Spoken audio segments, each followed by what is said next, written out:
Are we counting down? I guess not. All right, so we're starting right here. Thank you to Minds and Money for inviting us to have another quarterly 5 at 5 at the in the dog days of summer.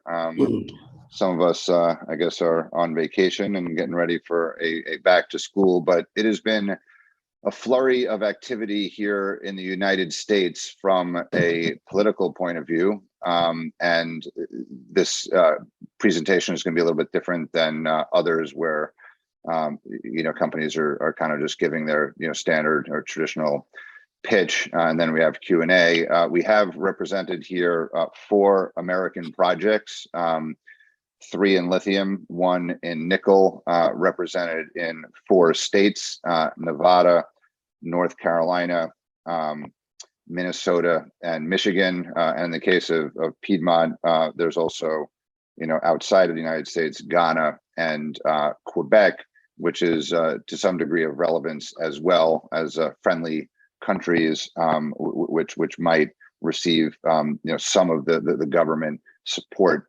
that has recently been implemented.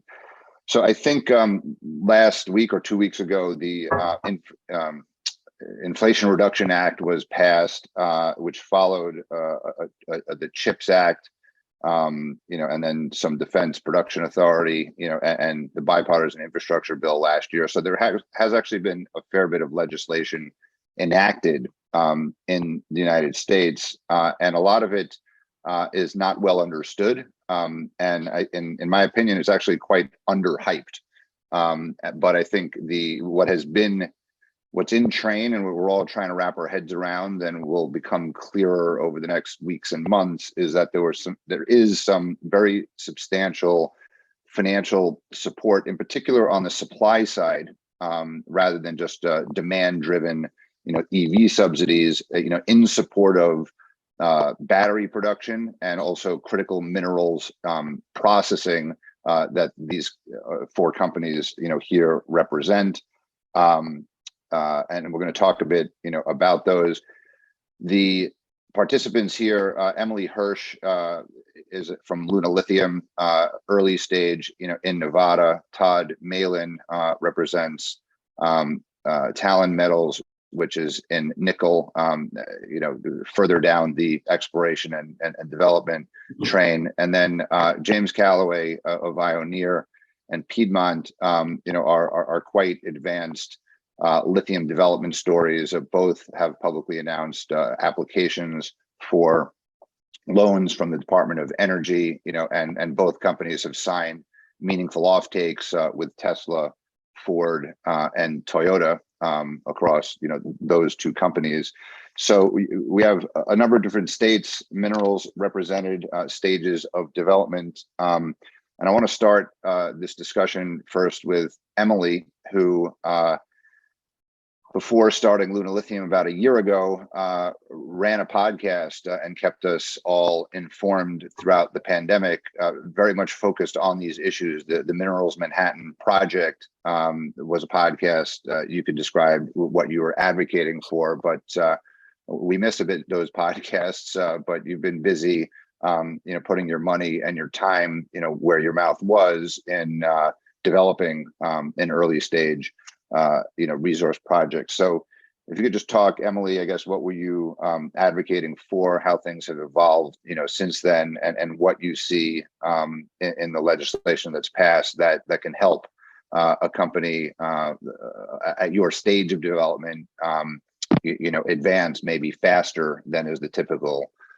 trajectory. Yeah, absolutely. Well, good morning, Howard, and thank you, Minds and Money, for including me on this exciting panel. It's definitely really exciting as a U.S. native who's recently returned to my home country to do mineral exploration, to see lithium and to see battery materials and the process by which they're mined from the earth and transformed into the technology-ready chemicals that we need to build batteries. It's very exciting to see that go from kind of a a fringe topic where somebody doing a podcast from their closet during a pandemic is sort of one of the louder voices in it, to see this going all the way up to Congress and see it be consistently front page news in the New York Times, in the Financial Times, in the Wall Street Journal.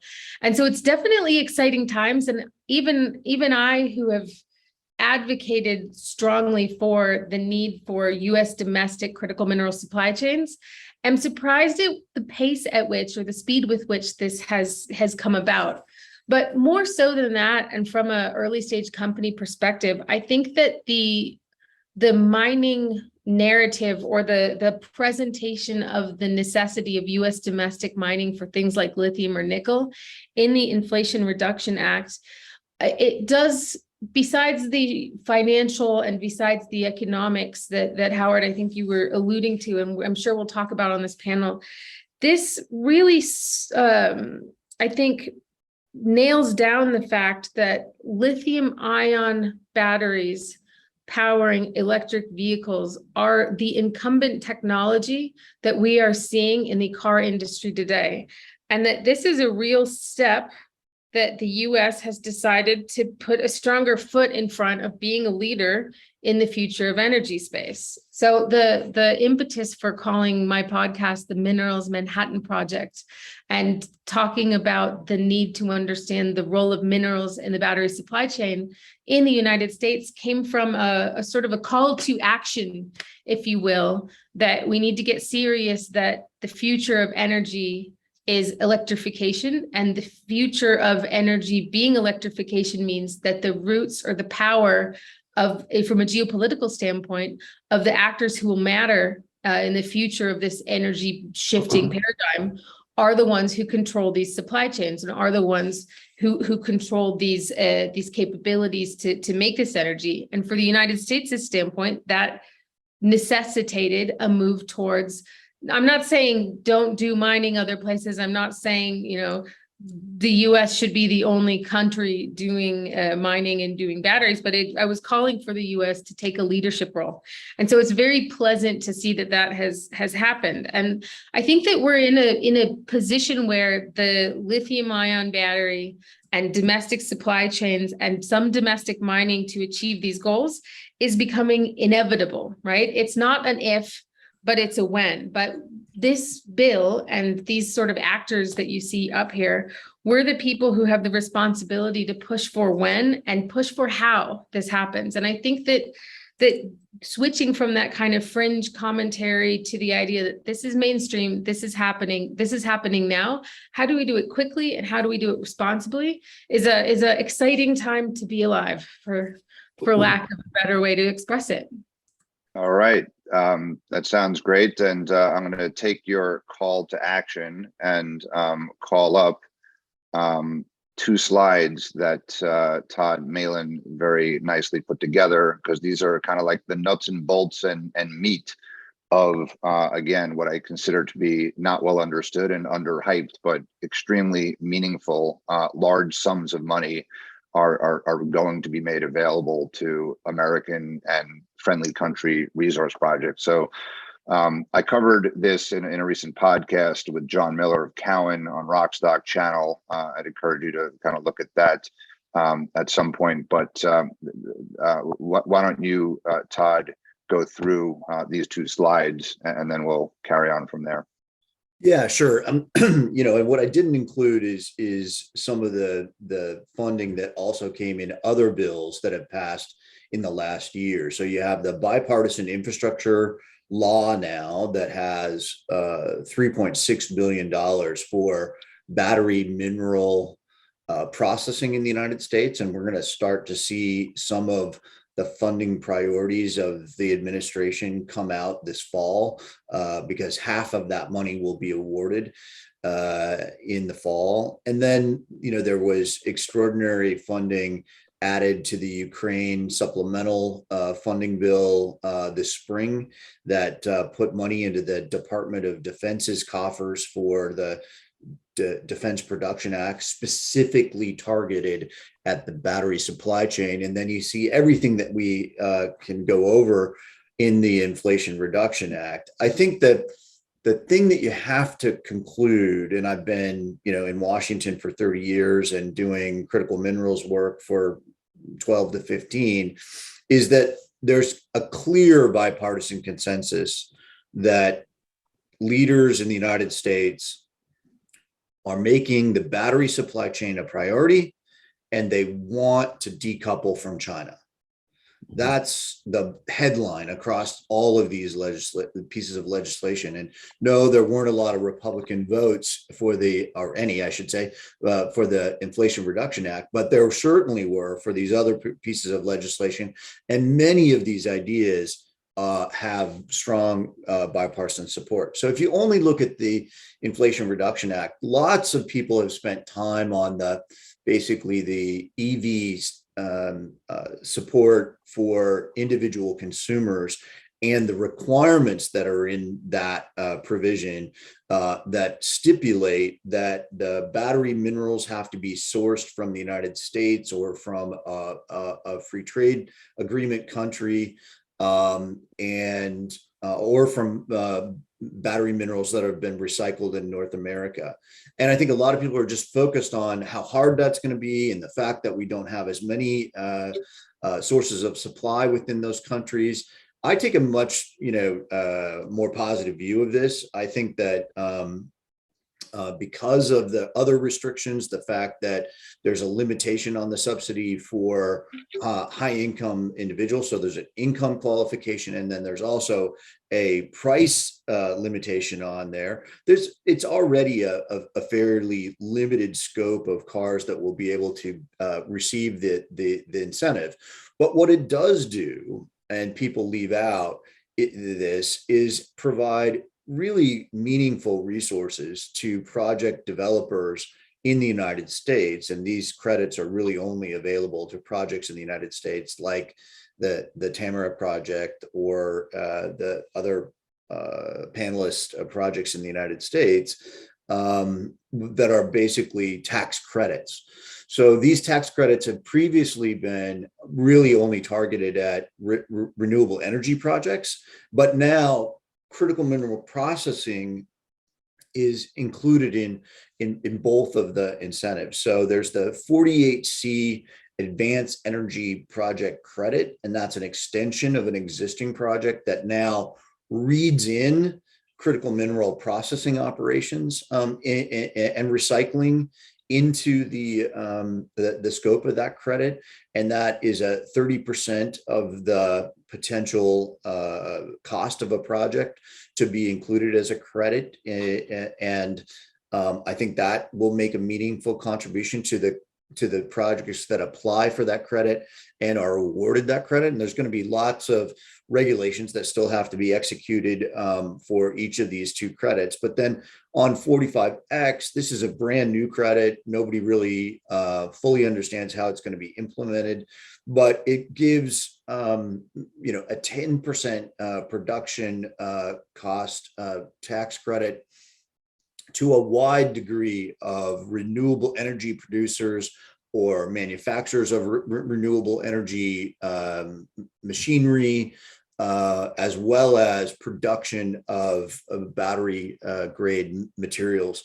So I think there's a real push from Senator Manchin to do things domestically or with allies and basically decouple to the greatest extent possible from the Chinese dominated supply chain.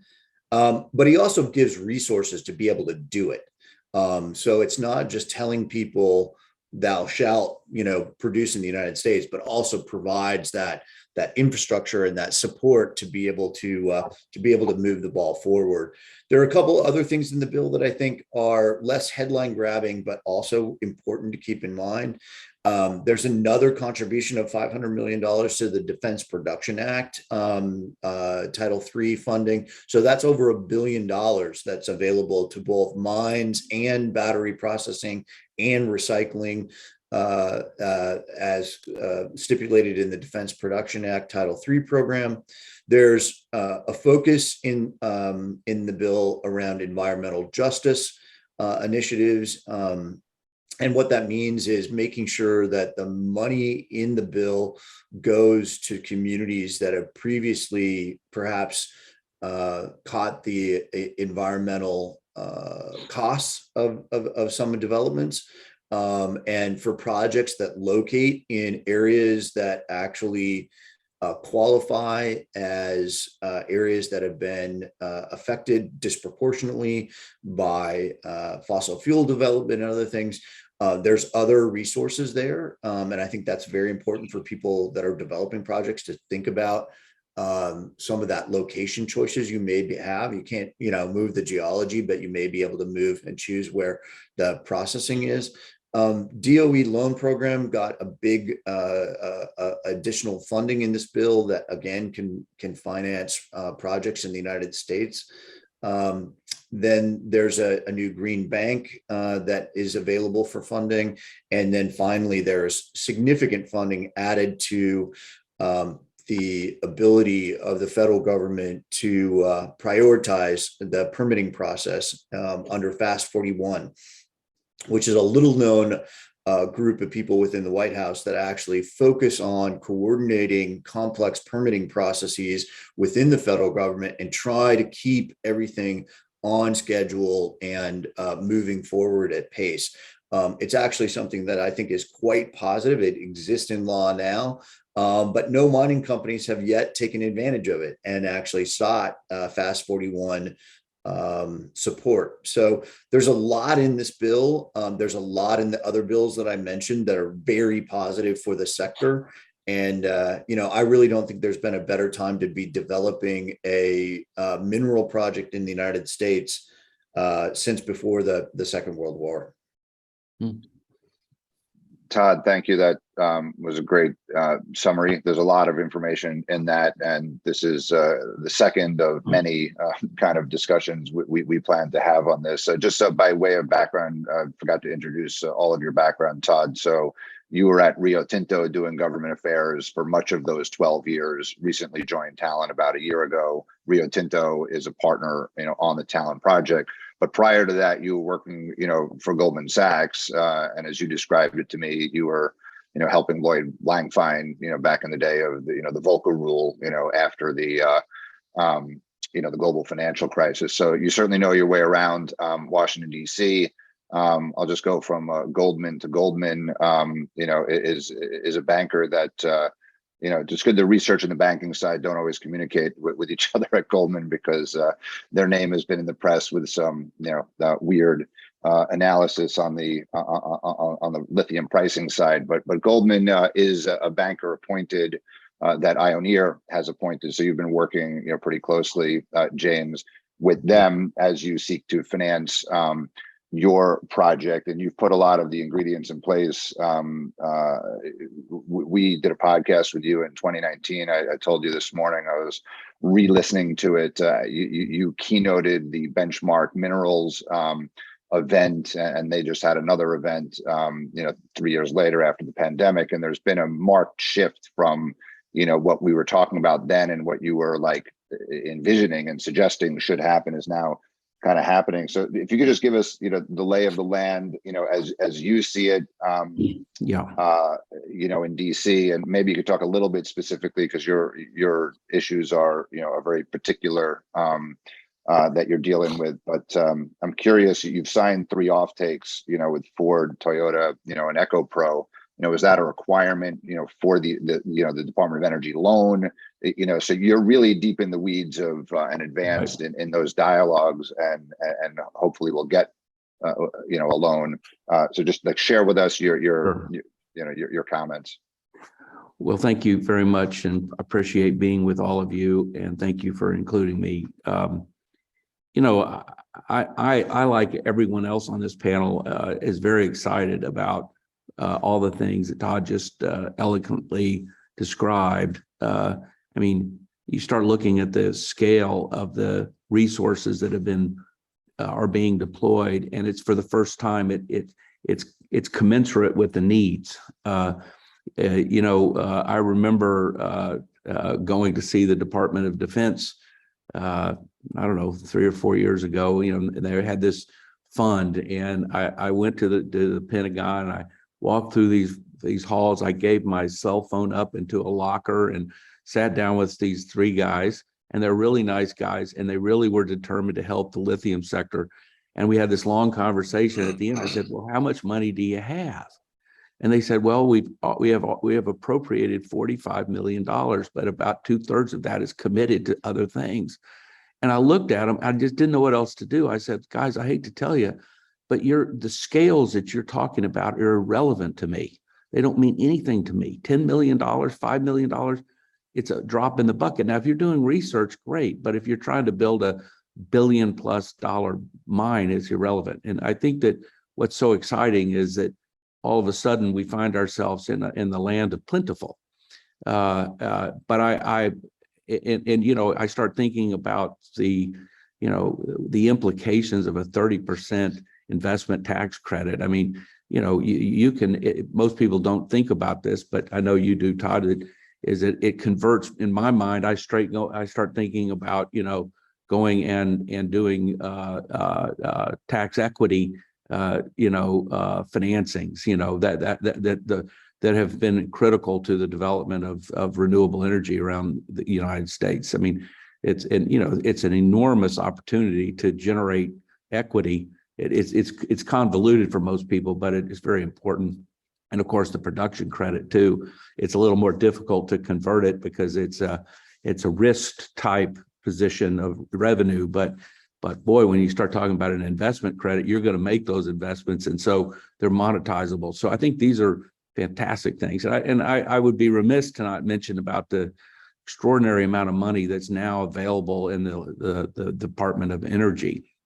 And of all the agencies, the Loan Production Group has been more forward-leaning with significant resources in the last year than anybody else. That's the good news. And certainly their available funds are extraordinary at this point. And they were, by the way, they were pretty extraordinary before this IRA bill too. So it's been both times.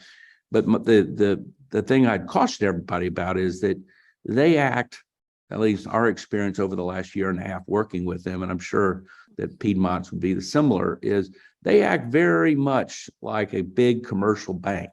Okay, this idea that there's easy money coming out of the Department of Energy is just not an accurate perspective. They're very sensitive to the Solyndra case. They're very sensitive to making big mistakes. Now, with that being said, if you can get through their multi-stage process and you can actually get to an agreed structure, the terms of that capital will be very advantageous to your capital structure.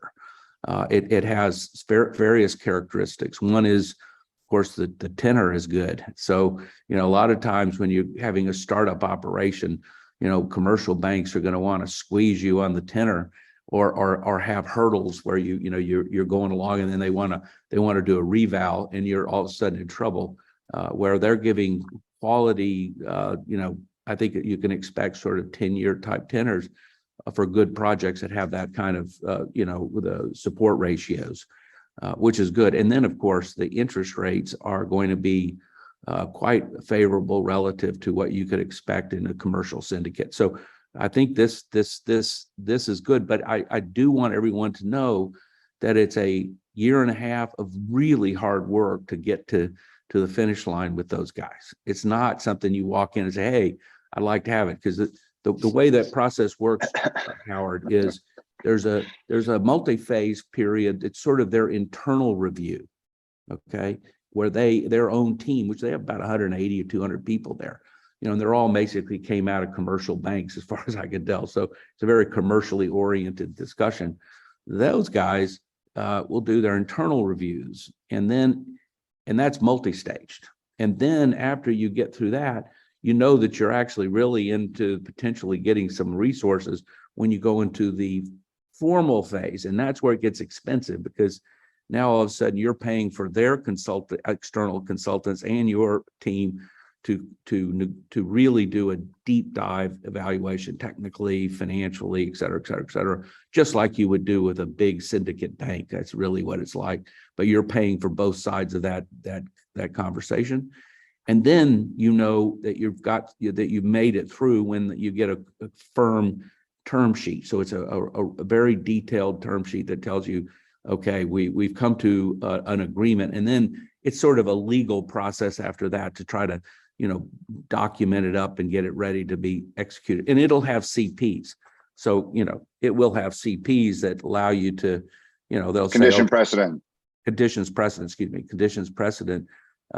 Like for instance, that, you get a final, at least a class 2 cost estimate. So you're going to have a very high quality cost estimate from a reliable source. You're going to have, you're going to have to, by the way, take into account Davis-Bacon. So, count that one in. Don't forget about Davis-Bacon, because they're going to make you use Davis-Bacon in construction. They're going to require, forward-leaning inflationary factors are going to have to put in there. So there's a lot of things that go into these things in reality. But but look, it's there. I mean, it's incredible that it's there, and I'm excited about that. As far as but and I'm just going to say one more thing, and then I'll stop. I could go on forever about all this stuff, but I just won't. The other challenge that we all face is that in the end, all of these resources, all those different ones, are all ultimately tied to getting a permitted mine. Okay, nobody's getting any of this money until they have a permitted mine. I mean, you might get a little research money, from some source, but the big money isn't flowing until you have a permitted mine. And if you're dealing, with the federal government in public lands, that's a hell of a thing. I mean, and in general, it's a hell of a thing, because we have a dysfunctional permitting process. And you can say whatever you want about it. It's totally dysfunctional, because there's too many cooks in the kitchen, and by the way, it's very difficult to get economic considerations factored into the permit. So if you bring it up, it's like, well, we don't deal with economic matters. We deal with flowers, or we deal with Indian affairs, or we deal with this, or we deal with that. But when you ever bring up, say, hey, we have a climate catastrophe here, we need to draw down emissions as fast as we can to save the planet. And oh, by the way, your delays are costing us hundreds of millions of dollars in cost, but both internal costs as well as inflationary impacts. It's just like a blank stare. It's like, no, knock, knock, who's there? Nobody's home. And I think that this is the boogaboo, if you will, of this whole discussion. Is the government on one hand is sending very strong signals, as Todd eloquently explained, that we want to see this, but their own apparatus is deeply dysfunctional in trying to actually get it done, and costing American industry. It's the cost of building a mine in the United States is becoming extraordinarily high relative to the world. And this is something that we've got to address if we want to have what we're all talking about. And I do want to address permitting. I want to focus on all the good things that are in the bill, and then talk about like what is still to be discussed, because Manchin, by September 30th, we'll see what the compromise on the permitting reform are. And permitting in particular is very relevant for you, James and Emily in Nevada, who are operating on federal land. It's less relevant where you're on private land. Permitting is difficult everywhere, but if you're part of the NEPA process, right, which federal land is, that is its own kind of kettle of fish. But in Minnesota, and Michigan, where Talon operates, and in North Carolina, where Piedmont operates, they're not in the NEPA process, but they confront other local challenges, which, if permitting has federal support, right, it'll spill over into the state areas. But let's deal with that in a minute. But just Austin, why don't you talk about Piedmont's experience, I guess, with Loan Projects Office and other tax as you're digesting all the news that Todd kind of talked about. How do you see this playing out? For Piedmont, not only in North Carolina, but there are friendly Quebec, who's considered a domestic source from the Pentagon's point of view. And then even Ghana, where we used to have the Overseas Private Investment Corp. There's now called, I think, the Development Credit Corp. So we used to loan money to lesser developed countries, and Ghana kind of fits in that, and maybe have some aid available for that as well. Holy smokes. Well, first, Howard, thanks for having me. Minds and Money, thanks for having me. Great group of panelists here. I've had the opportunity to spend time with each of you previously, and it is fun to kind of go through this. And I'll first start with the Inflation Reduction Act and its impact. And it really is surprising to me where we've come from, because if you look back over the last 15 years, 2009, we had the American Recovery and Reinvestment Act. Was a $3.5 billion investment that went across, and it was matching grants. So it was a little bit different than what we have today. When the bipartisan infrastructure law came out in May, another $3.5 billion funding mechanism for the critical minerals and battery supply chain.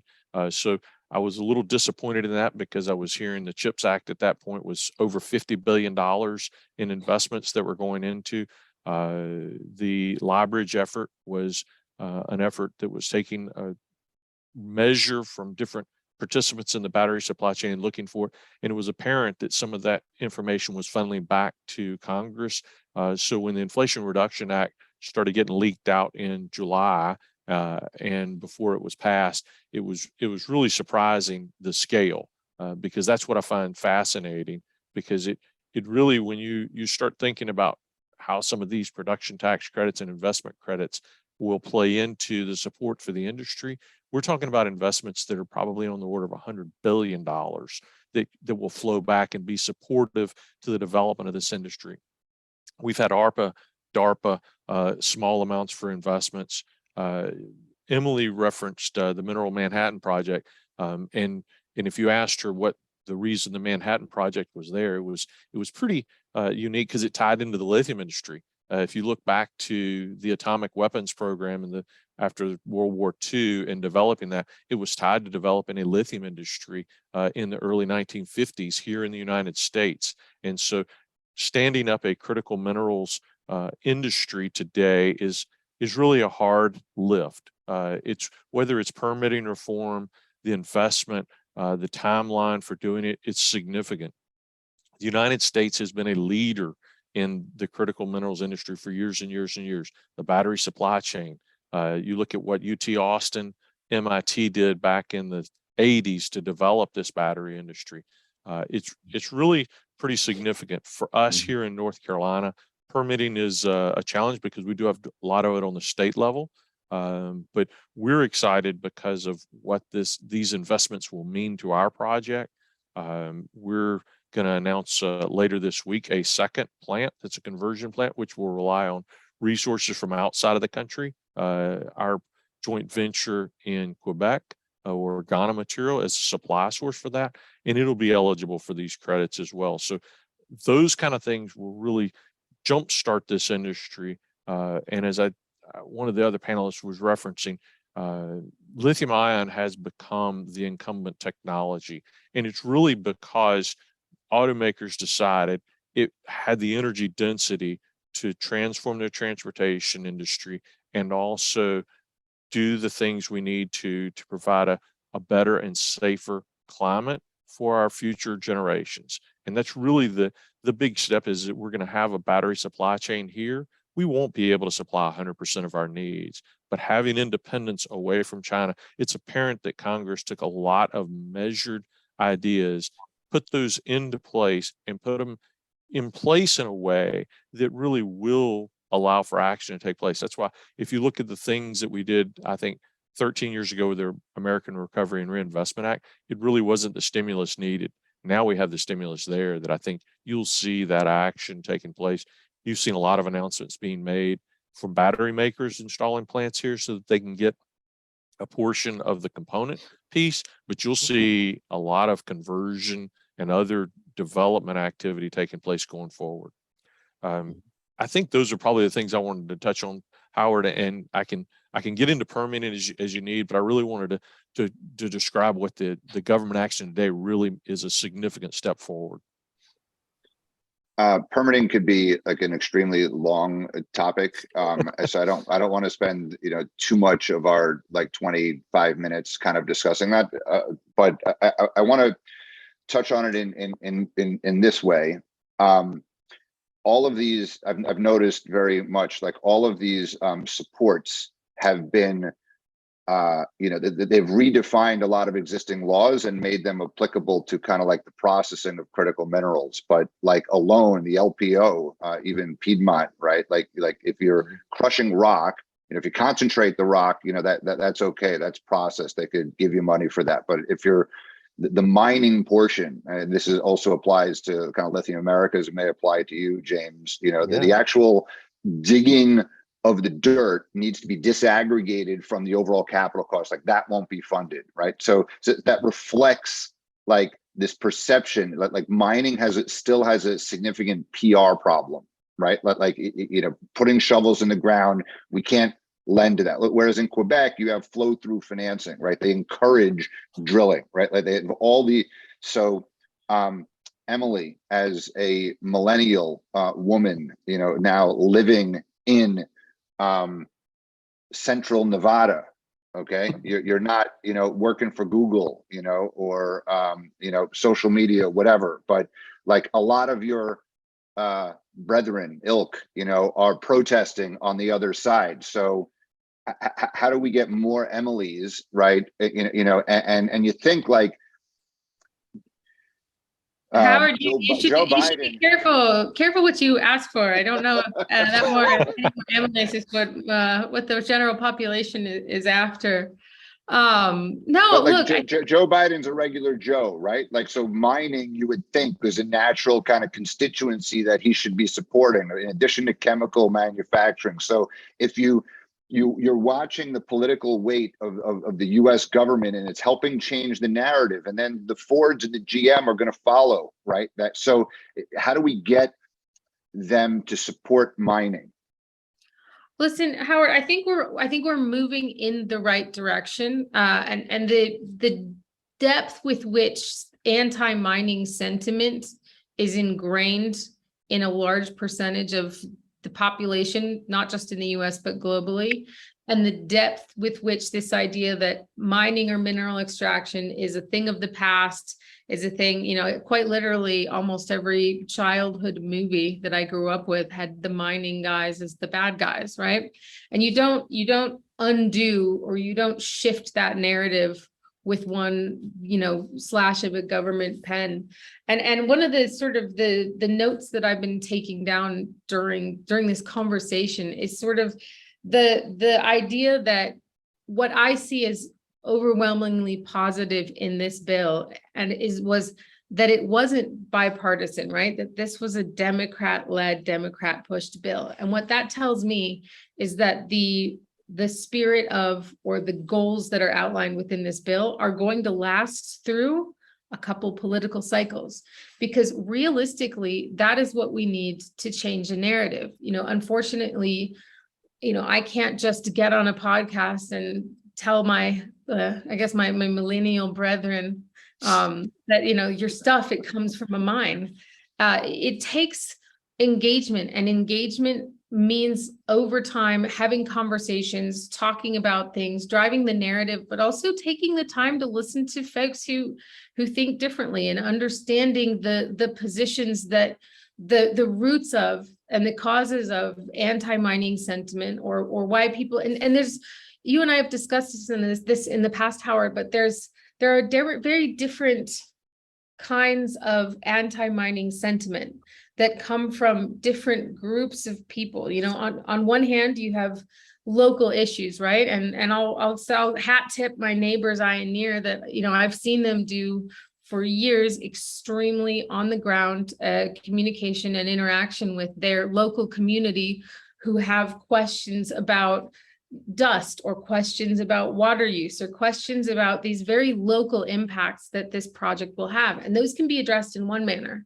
And on the other hand, or in a different manner, you have folks who, identify with a social persuasion that has decided that mining is bad, that mining is not an environmental process, that it's dirty, that it's, and engaging with, or the method with which you can communicate with that group is a very different conversation that needs to be had on a very different level. And then a third group that is very important to address when talking about how to build sustainable mining in this country are historic issues of social justice that are tied up within the construction of large mining projects, not just in the US, but worldwide in history, right? You've got colonialism and mining went hand in hand in large portions of the world. And so finding the way to engage with and over time continuously communicate with those three different groups, I think is essential to, I don't think it's going to cause, 50 more Emilys to pop up. And like I said, that's probably a good thing. But I do think it opens ears and it opens conversations and it helps break down some stereotypes and helps maybe the folks on the other side of the stereotypes understand why it exists and work to kind of change that. And so I think we're moving in the right direction, but I do think a engagement-based constructive approach to understanding and moving forward is more necessary now in this time where the battery supply chain is mainstream than, me jumping up on a stage and being like, your phone, it's full of stuff from a mine. I think people kind of are getting that, but understanding how to get to an outcome that everybody is in favor of is the next challenge that we face. Howard, can I just add on to that? Sure. I completely agree with what Emily outlined here. And, I think we're all carrying a very heavy burden of the legacy of bad actions in the mining sector over a long period of time. But let's also face up to the fact that large projects that disturb or change somebody's neighborhood, whether it's solar, whether it's hydrogen, whether it's a new gigafactory, people are concerned about that. And that's okay. I think that's natural. The question is, how do you address it? How do you listen to the community? How do you take on board things that you can change and try to address those things so people feel like they're being heard and that they can then also start to think about the benefits of a new solar plant or a new hydrogen plant that is going to help us deal with the global existential problem of climate change. And that's the thing that I think in terms of information and education, what Emily said is exactly right. There's only so much we can do as companies. But if the president of the United States is going to stop and say, wait a second, let's talk about critical minerals and stop talking about yes or no, but move the conversation to how and where. I think that's the thing that is really stark for me, is that you have so much attention in Congress, so much focus by the president talking about, okay, we absolutely need this stuff, folks. It's gotta happen. How do we want to do it? We want to do it with good tribal consultation and tribal involvement, and hopefully economic benefit sharing from the projects to the community, including tribes. We want to make sure we protect the environment, that we protect water, we protect the air, and you got to answer how you're going to do that. So this whole environment is not only about resources and support that's financial, but it's also the credentialization of leaders in America saying, we have to deal with climate change. We have to have an energy transition. We have to decouple from China and the reliance on China and Russia for these minerals. Let's talk about how we're going to do it. And I think that's a really important opportunity for companies like the ones on this call and for the National Mining Association and other entities to say, let's join that conversation.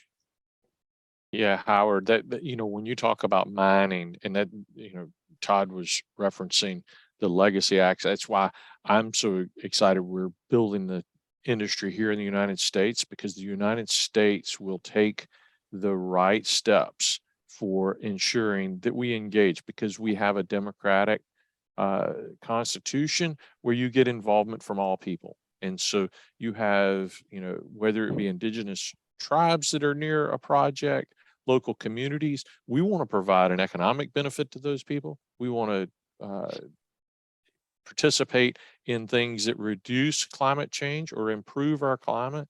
We want to have high paying, safe jobs for our workers. We're not moving into a community and bringing in a bunch of people. We're hiring people in our community. So that's important to lifting up the entire thing and doing it in a manner that really is. And so Emily was referencing the fact that administrations have changed and policies have changed around democratic processes. It is exciting that this is passed in a Democratic Congress, and we can expect that it probably will last going forward. That's one of the challenges we've had over the last 15 years, is the fact that the differences that have occurred in administrations has caused so much change that there is an investment or a negative perception of what the investment for a project might be. I look at that stability that we have as being a very big positive. We still have the challenge that the wording in the Inflation Reduction Act is extracted. It's not mined. If they would have used mined, it might have been a little more pleasantly changed that perception, because everyone associates mining as being a bad thing. I find it fascinating for those of you who watch the Tour de France. They have a huge mine that's on about the 8th day of the Tour de France, and it stretches for over 2 miles long. And it's right in the backdrop of a bicycle race. And that's really, it's eye-opening to me that's not ever mentioned, because they coexist very politely in that area. And it's one that coexistence can happen everywhere. It happens in Canada. It can happen in all these projects. So exciting for me as we move forward and get mining to a place that your regular Joe can say, hey, I'm happy that we're building a mining industry here in the United States. James, I want to bring you in as well. I was just thinking that, at the Fish and Wildlife Service, you could probably use one Emily and one person from Jigar Shah's team, right? So an economic, right, and someone, so it's not kind of knock who's there. I mean, I'm half joking or using your words there. But it is in America, you could have a very small segment, right, of resistance, right? And in the case of North Carolina or in the case of Minnesota, it could just be a very small, either not in my backyard or someone who falls in love with a flower that, creates uncertainty and creates hundreds of millions of dollars of delays, as you're talking about it, and cancels projects. So how do you? Yeah. Well, you have all the engagement you want. How do you, have logic prevail? Emily, thank you for noting our team's efforts over the years and working out there in our local areas. Sort of, because we're running towards the end, I kind of look at it this way, that the government says that all of them, regardless of your affiliation, they all say we want to have responsible mining in America. Okay, but one of the challenges is, what do they mean by that? Okay, so there's not a particularly great definition of what gets you over the hurdle. I do think that all the things that have been brought up here about engagement with your community, absolutely, and certainly in the case of lithium, where we tend to be in fairly super evaporitic environments, water is unbelievably important, and taking care of water and water tables and everything else is super important. I certainly think that to different degrees, but everybody has to take into account tribal issues and make sure that they're really not just consulting in a check the box way, but really looking at how this can work for them as well as for the local communities. I mean, it's very, very important stuff. And there's a whole bunch of other things that, you know, we need to make sure we do. I ideally don't have tailings dams and, you know, a variety of other things. But here's the thing that I just don't know how to deal with is when you have the Endangered Species Act, okay, the Endangered Species Act is set up to protect endangered species, but it also has been structured so that it's a field day for those that want to stop all development, period. It's like it's so easy to find a way to throw a wrench into, you know, huge projects and huge efforts where they may not ever prevail in the end with stopping it because of it, but they can sure as hell drag you and drag you and drag you. And unfortunately, you know, you would like to think that all the environmental groups are looking at, you know, ESA and they're saying, oh man, we want to work with the companies to make sure that we're very sensitive in taking care of the endangered species and broadly speaking. But there are a set of actors, okay, whose real job is to use it as a bludgeoning tool, okay, and who do not necessarily need to be linked to the truth or to science, but are really just using it as a legal method to slow you down and wear you down. And we have certainly seen that in certain actors that we've had to deal with. And they're some of the most egregious.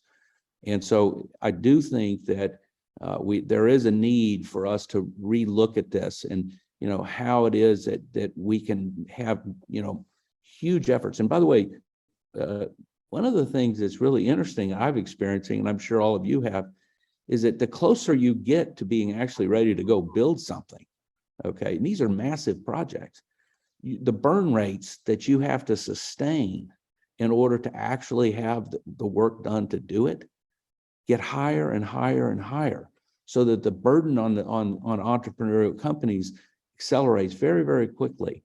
And so these guys, because their purpose is to stop you, they're really not, it's secondary, the issue of what they're using to do it. They're bludgeoning people, okay?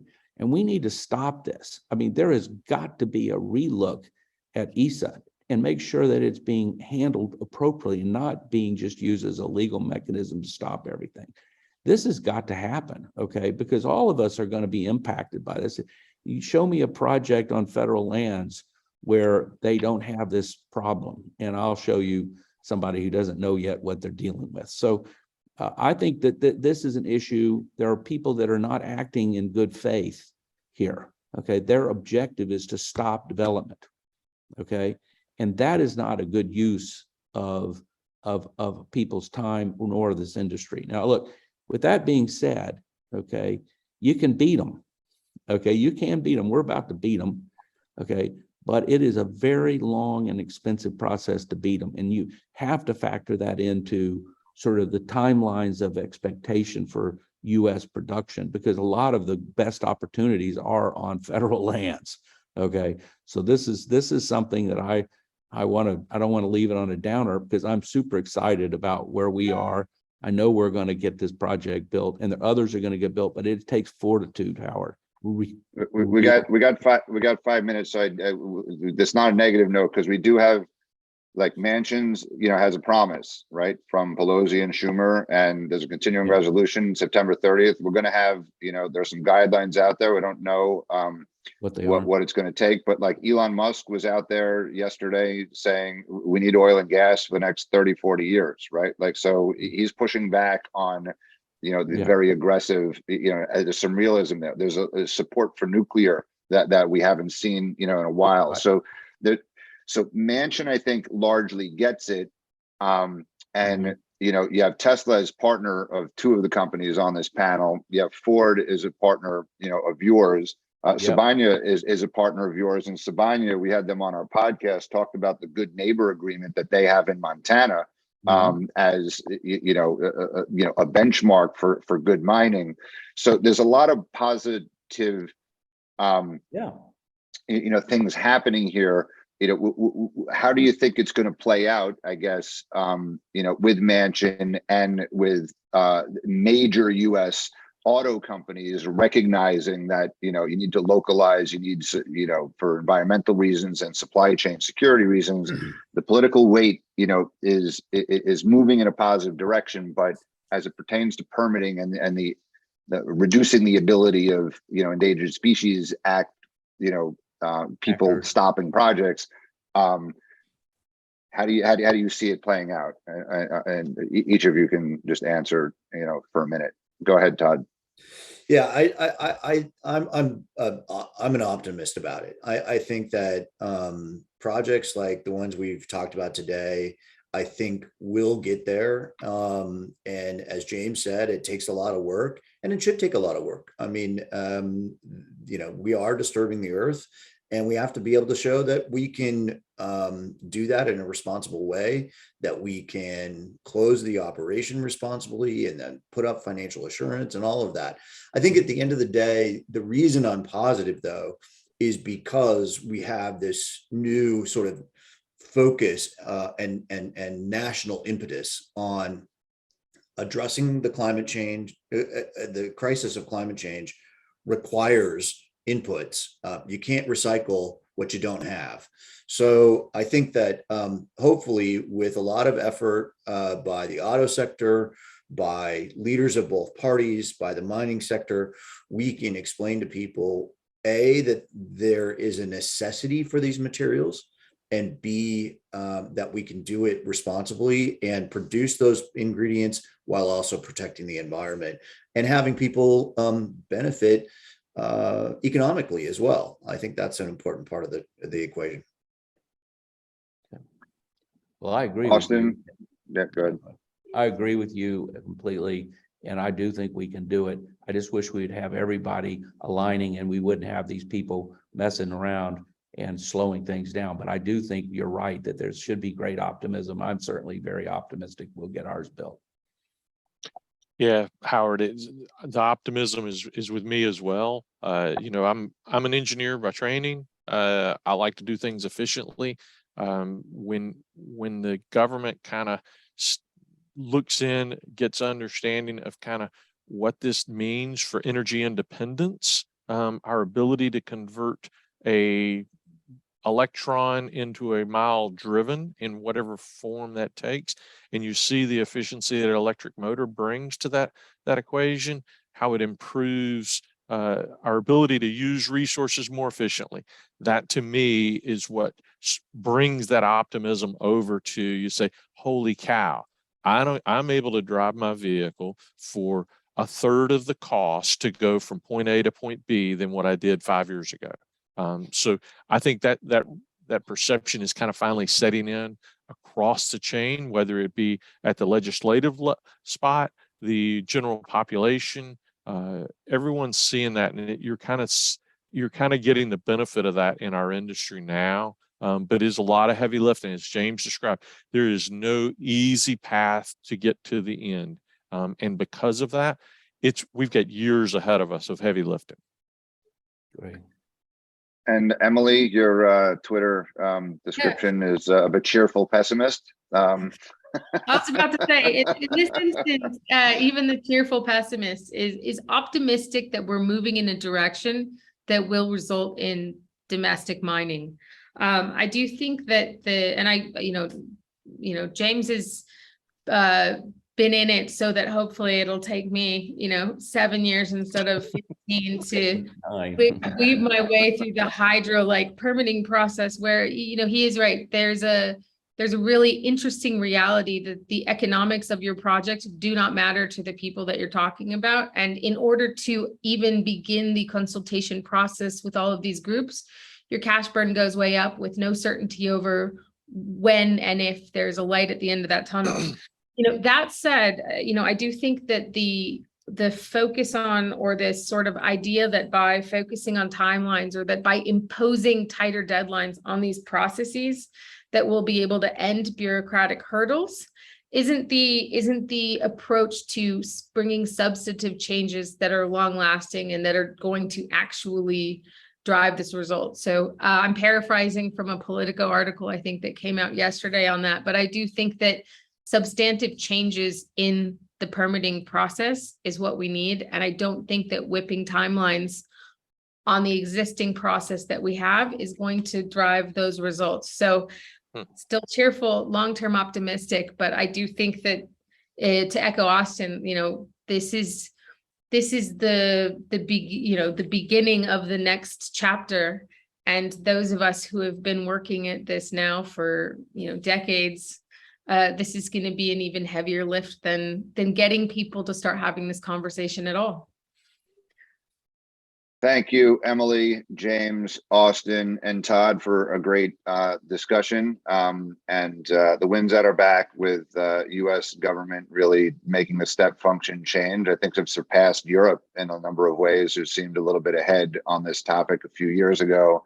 Thank you, Andy, Thake, and the Minds and Money team for having us again. We'll do it again next quarter, and hopefully we'll have favorable permitting reform under Manchin, and we'll see what happens in the House and Senate, and read the political tea leaves, at that time. Thanks again, and we'll see you soon. Thanks, Howard. Thank you. Thank you, everybody. Howard. Thank you, guys. Thanks, Howard. Bye-bye.